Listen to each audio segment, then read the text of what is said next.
This tape is a presentation by Dr. Lorraine Coletti, who is Director of Clinical Services at Human Synergistics.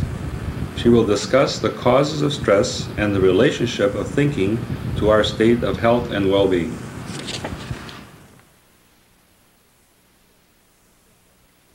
Stress. We could call it the melody of the 80s. It's constantly popping up everywhere you look and listen. Newspapers, magazines, TV, even scientific journals. Everywhere you look or read, you see some reference to stress. Everyone talks about stress. Presumably everyone knows what it is, but in fact it is different things to different people. No one knows what stress really is because of that fact. One of the great paradoxes of our time is a widely held belief that stress exists in our environment, just waiting to attack. One of the great findings of behavioral science, psychology, and medical research is that stress tends to exist not outside of ourselves, but in how we think. A good example of that can be had by observing a roller coaster ride. What do you see if you watch a group of people waiting to get on? Some people cringe on the back seats with their eyes shut tight, teeth clenched, white-knuckled, praying for it to be over, while up front, sitting in the roller coaster, are wide-eyed enthusiasts, howling, shrieking, rushing to get on to the very next ride and repeat the experience. In between are those who have an apparent attitude of indifference, almost boredom. So, could we say the roller coaster ride was stressful? Obviously, it depends on who's answering the question. Another example could be a football game. Touchdown happens. One side is ecstatic, screaming and yelling, "Yay!" The other side is just destitute. All right, no good, bad news. The event's the same. Reactions are very different.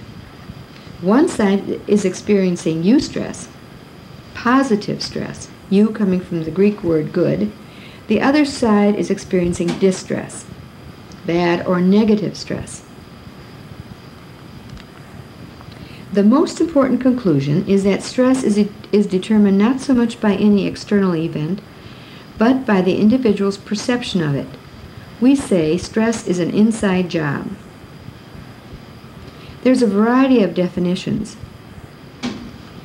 that say at best, I would say, that when stress occurs when the demands exceed our perceived resources to deal with it. It's a highly complex kind of personal phenomenon. The same event could be one person's meat but another person's poison, a spice of life or a kiss of death. When we read these above-mentioned journals and newspapers or listen to accounts of stress, very often you'll find that two ways of defining it are referred to. One could be similar to Hooke's law or an engineering kind of definition, wherein stress occurs from outside of us, a force or a pressure that is outside of the individual impacting us. Hooke's law in engineering has to do with stress being equivalent to strain. An outside force on a metal will at some point result in a breaking point. But if you read medically related journals, then you see a slightly different kind of definition. And that would have more to do with our inner responses to stress, our reactions to these outside pressures. How do we respond to what is happening to us? The best definition really has to do with a combination of both of these perspectives. In other words, when the demands are greater than my perceived resources to deal with it. We could even say when the perceived demands are greater than my perceived resources to deal with it, I am feeling the results and experiencing distress or strain. We never are in a state of not being stressed. To be without stress is to be dead, and therefore we don't want to eliminate stress. We're constantly adapting. When you walk into an air-conditioned room out of a hot, muggy day, your body is responding and reacting and adapting. We are always in this state of adapting. So to be alive is to be experiencing some form of stress. What really we want to hope to eliminate is to experience continual state of distress wherein our physiology is geared up to handle great demands, and we are constantly in a state of aggravated tension. This kind of chronic stress, day in and day out, keeps the body off balance and takes its toll over time. It plays a significant, if not major, role in almost every illness, from cancer to colds. How do you know when you are in this state? What are some of the early signs of stress? We would say that your best way of knowing is to pay attention to your body. These kind of red flags or signals included things like being more easily fatigued, more easily irritated, sleeping too much, or perhaps not enough, having insomnia, erratic eating patterns, high blood pressure, more easily depressed, moving toward use of alcohol or drugs, relying on more aspirins than you normally would. These would be the red flags. We are not feeling a state of balance. Something is off kilter and our body is responding. It's the best barometer of how you are handling what's happening to you. In addition, a major factor in coronary heart disease, in fact, half of the deaths from heart attack have been attributed to stress. It also plays a role in aggravating all sorts of physical conditions, such as diabetes, herpes, multiple sclerosis, even trench mouth. It's really a sad and interesting sign of the times that the 3 best-selling prescriptive drugs in this country are Tagamet, an ulcer medication, Inderol for hypertension, and Valium, a tranquilizer. It's also very interesting that we can't catch an ulcer or a heart attack or a migraine. Therefore, we have to conclude that the way we live is a principal cause of illness today.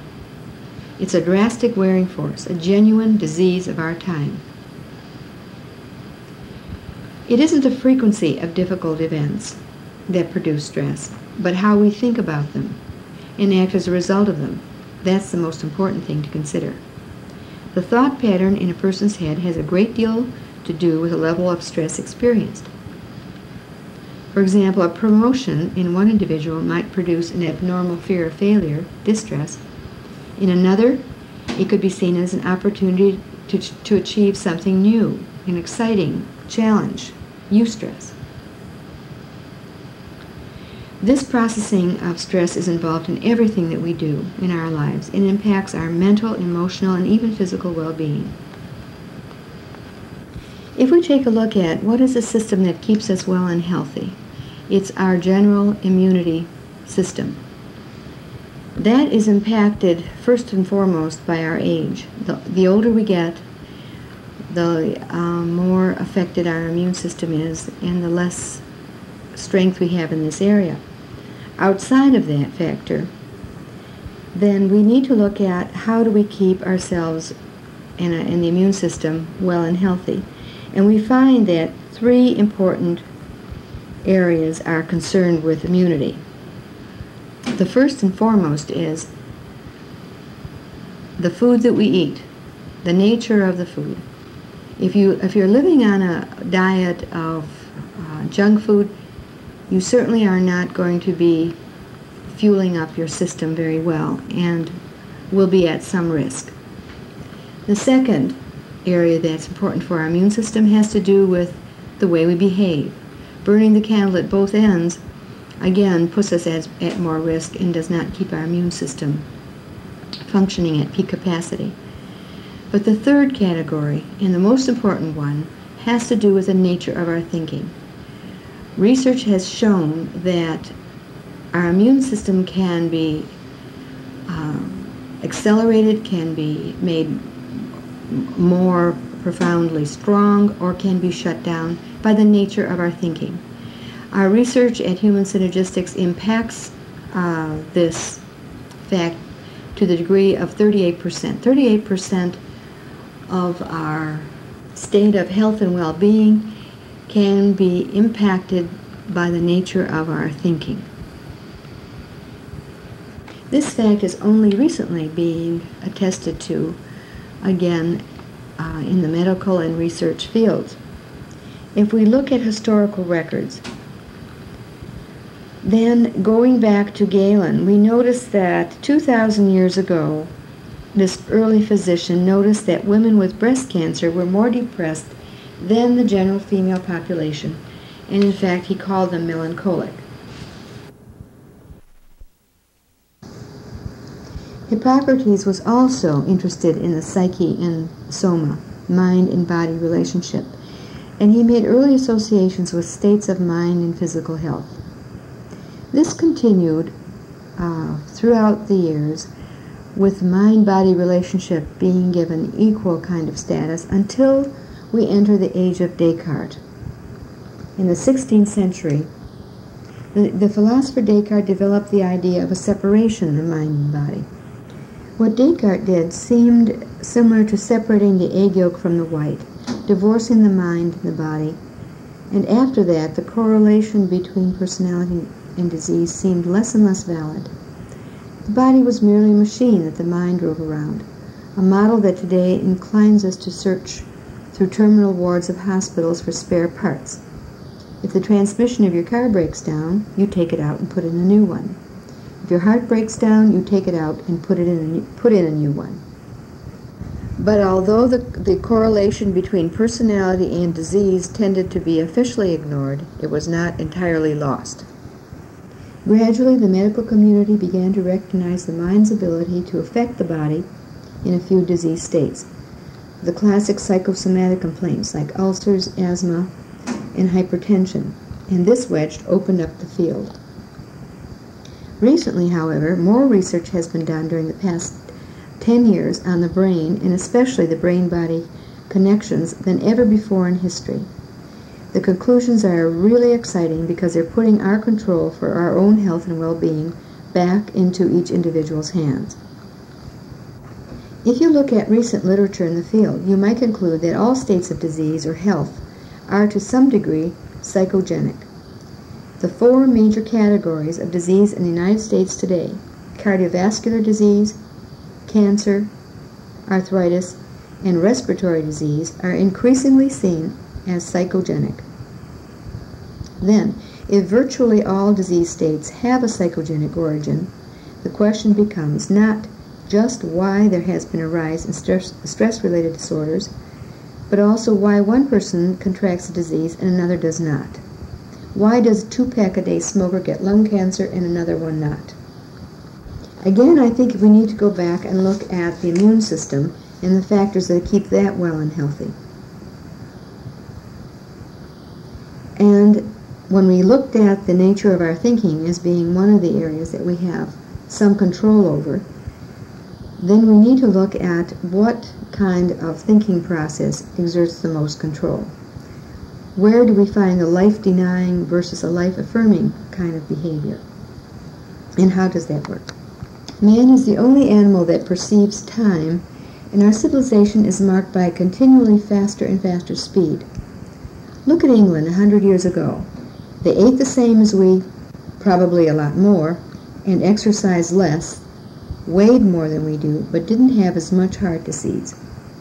The Harvard School of Nutrition did an exhaustive investigation into the health of 579 men who migrated from Ireland to Boston. Men with brothers who remained in Ireland, where the consumption of saturated fat, especially butter, is among the highest in the world. Although the immigrants to America ate less saturated fat, they had more heart trouble than their brothers in Ireland. Moving over to Africa and looking at the Maori tribesmen who have an even higher fat diet, their resulting heart problems are nil, absolutely none. A study of coronary problems conducted at Stanford University by Dr. Thompson looked at accountants who had regular exercise and diet with little or no fat. For corporate accountants in January, when the corporate tax statements are due, and for public accountants in April, when public income taxes are due, the serum cholesterol level shot up 10% higher than the normal level. A study in California by Framingham also equalized cardiac patients for diet and exercise. Coronary problems occurred at a higher rate when hostility or attitude problems were encountered. There was no recurrence of coronary problems when these negative emotions were not experienced. Evidence of correlation continues to mount between personality, psychological factors, and disease states. And in the early 70s, we could say it reached a critical mass. The explosion, a modest enough bomb set off in the heart of the matter, was a publication in 1974 of Drs. Meyer Friedman and Ray Rosenman, two cardiologists. Their book was entitled Type A Behavior and Your Heart. That book, more than anything else, drove home the notion of personality behaviors and the impact that that can have upon our physiology. If you're a type A personality, which they define to mean short-tempered, competitive, aggressive, urgent, impatient, constantly feeling under pressure and fighting time as though time was an enemy, if you are this type, a frustrated, angry overachiever, then chances are good that you're going to give yourself a heart attack, the ultimate, perhaps final struggle against time. By looking at a half a dozen or so factors, including genetic, biological, nutritional, physical activity, psychological profile, environment, and more importantly, how we think about all the above, Pelletier said you can make a pretty accurate prediction of what disease a person is likely to get. Dr. Carl Simonton, in his book called Getting Well Again, describes visualization work with cancer patients in Fort Worth, Texas. He noted that individuals with similar backgrounds, similar diagnoses, with similar treatments and prognoses had wildly different results. He noted a difference in attitudes in these individuals and began interviewing them to get a feel for their values and goals in life. Patients who used control and some visualization, who consistently participated in regaining health, had a much higher rate for survival and healing than those who passively awaited their fates and who considered themselves as victims. We have to conclude that as a way of regaining health, changing our minds, which includes changing behavior, works dramatically. Healthcare professionals now use therapy which treats not just the disease but the whole person. In a real way, disease is a language that our body uses to communicate with us. Dr. Hans Selye in 1926, who is now called, by the way, the dubious title of the grandfather of stress, discovered the existence of a generalized reaction to almost any kind of stress, and he became convinced that the endocrine glands, particularly the adrenals, were the body's prime reactors to stress. This reaction, the adrenal overreaction, a shrinking thymus, spleen, and lymph nodes are the result, and the worse the stress, the stronger the reaction. Even when he introduced fear and rage into laboratory animals, he got the same physiological result. When the brain signals attack of a stressor, could be a mugger or a threatening office menu, the pituitary and adrenal glands produce such hormones as ACTH, cortisone, cortisol, which stimulates protective bodily reactions. If we have a fresh wound, blood rushes inflammatory substances to seal it off. If we get a broken bone, swelling around the break. The pro-inflammatory hormones are balanced by the anti-inflammatory hormones, which prevent the body from reacting so strongly that the reaction causes more harm than the injury. The initial response is alarm. It's then followed by a stage of resistance, This is a chemical rallying of the body's defenses. And then the fight is on, even if the body is just fighting the mind. If the threat is prolonged, the defense system gradually wears down, and then exhaustion sets in. This Selye calls the general adaptation syndrome. Stress is a drastic wearing force and a genuine disease of our time. Even Pasteur himself finally reached that conclusion on his deathbed. His dying words were, "The microbe is nothing, the terrain is everything." What actually happens to us is less important than how we interpret what happens to us. And it is the interpretation of reality, not reality itself, whatever that is, that kills or cures us. In the last analysis, we could say it isn't what life does to us, but what we do with it.